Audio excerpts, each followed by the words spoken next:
Good morning mga boss. So may ginagawa yung mga tropa natin dito.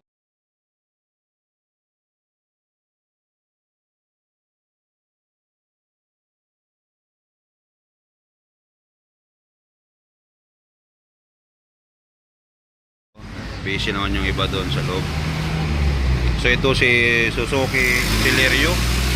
Hindi natin kung Celerio ba to. Celerio mga boss. Ayan, binaklas nila yung dashboard. Nilinisan natin yung aircon niya, no? Kasi ang issue nito mga boss, sabi sa atin nung may-ari, pag unang bukas malamig, pag tumagal-tagal nawawala ang lamig, no? Nagpapalit na sila ng condenser kasi yun lang ang problema, pero nung napalitan ganun pa rin. So sila sir kasi ay nakapagpagawa na sa akin, pero ibang unit naman yun, no? Dinailang nila dito sa akin kasi parang kaluukan pa yata sila or minimento, parang gano'n, no? Hindi ko maano, pero dinala na sa akin kahapon ito. Ngayon lang natin maumpisahan kasi hapon na, no? Nung dinala, kaya ngayon umaga. So pinapaklas ko yung dashboard para makita natin kung ano ang problema. Tapos yung condenser papaklas ko rin para makita kung tama ba yung ano, kasi minsan mga boss ang condenser nito, ang filter dryer nito ay hindi minsan napapalitan, kumbaga disposable, no? Kaya ang ginagawa ko para hindi naman kawawa ang may-ari, naghahanap ako ng condenser na natatanggal yung filter dryer, kasi may iba mga boss hindi natanggal ang filter dryer, kasama talaga papalitan mo buong condenser. So yun, ipaklas ko muna sa mga kasama natin. At ayun, may nakita ako. Saan ba nakakunik tong wire na to? Ayun sa thermostat na yan. Dito.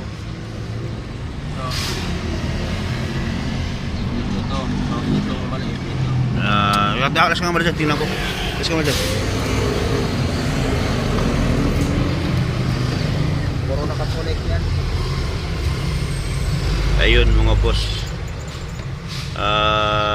nag-manual thermostat na sila pala. So ibig sabihin parang ginalaw na to, no? Pero pakalas ko lang para makita natin. Sige, pakasin nyo na. Okay, so ito na mga boss, nakalas na, no? Yan. Pero parang naglagay sila ng ano, beta gray. Ayan, no? Beta gray. Tingnan natin. Dapat hindi ganito. Tingnan ko dito. Dapat wag nila yung gawin, no?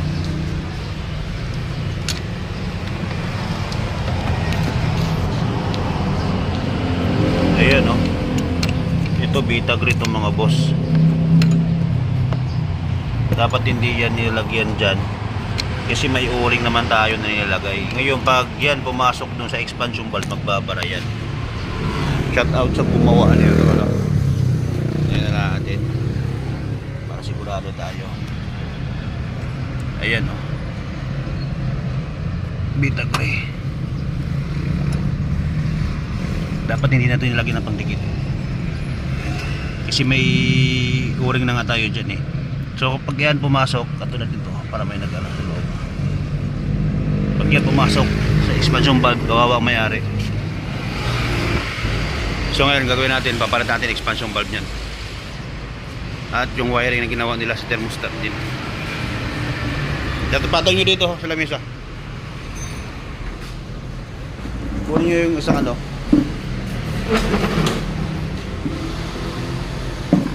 Ako nga, dito nga. Expansion valve nya.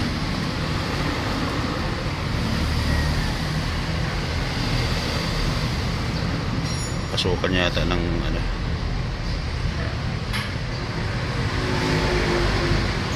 Okay, sige. Mga boss, tapaklas ko yung condenser, no? Kasi nakita natin bago ang evaporator. Ito, pakita ko sa inyo. Bago ang evaporator, ito yung sinabi ko din sa may-ari dati. Bago evaporator nya, pero ang problema dito, pag matagal nang bumiyahe, mga 2 hours, nawawala ang lamig, hangin na lang, no? So bago pagawa ito malinis. Yes. Tapos nga, ito nga, nilagyan nila ng silicone o kaya Vita Green, no? So, wag niyong gawin kasi magbabara yan sa loob, mga boss. Ito, para sigurado papalitan natin. Ngayon, ang pinaka main problem is itong condenser niya. Pansinin niyo, mga boss. Ayan. Tsaka dito. Wala siyang tanggalan ng filter dryer. Kaya mangyayari dito, pag nagbara si filter dryer, mawawala ng freon makapasok dito sa expansion valve, kaya hindi lalamig ang evaporator. Ngayon, marami na akong ginawang ganito, mga boss. Common issue nila yan. Kasi puro lang palinis. Ang filter dryer hindi napapalitan. No? So, maghahanap ako ngayon ng ganito. Kahit replacement lang siya, basta ang importante, mapapalitan ng dryer. Kasi kawawa naman ang may-ari, tuwing masisira ito, tuwing nagbabara, papalitan natin itong buo. So, hindi naman sa pinaka-advisable talaga. Kaya, gagawin ko, ayan o. Walang tanggalan. Walang tanggalan. Nakahinang yan, mga boss. Kaya gagawin ko, hanap ako ng pwede natin matatanggal yung filter dryer dito. Okay, update ko. Okay, good morning sa ito, mga boss, no? Ayan. Ito si Suzuki Celerio, si Honda Civic FD, mga boss. Aircon cleaning din yan. So, dukot lang naman ito, no? Problema naman dito, malamig dito sa passenger side, sa driver side, mainit. Pag ganun, mga boss, kulang ang period. So, yan. Tititingnan natin. Baba mo natin evaporator. Common issue kasi evaporator, no? Kasi lalo pag napabayaan, hindi palagi nagpapalinis o hindi nagpapalit ng cabin filter, lahat ng dumi na pupunta sa evaporator, kaya nabubutas, mga boss.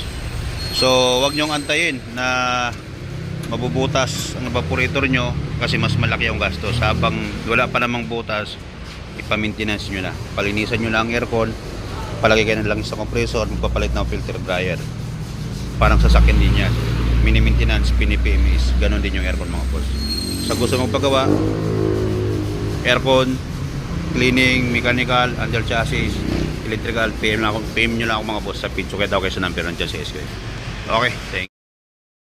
Okay, mga boss, so ito na yung order natin na condenser doon sa Suzuki Celerio, ano. Ayan, so ito yung sinasabi ko na meron siyang tanggalan. Ayan, no. Para pag nagkaroon ng bara ang dryer, hindi natin papalitan buong condenser.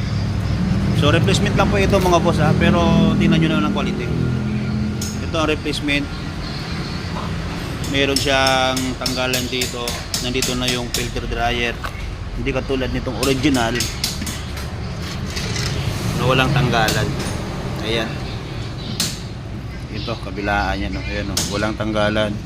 Pati ito walang tanggalan.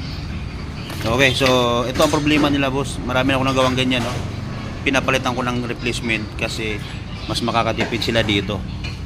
Dahil pag nasira, tatanggalin lang dryer, papalitan. Okay, kakabit mo muna. Parehas lahat yan, fittings at saka ito.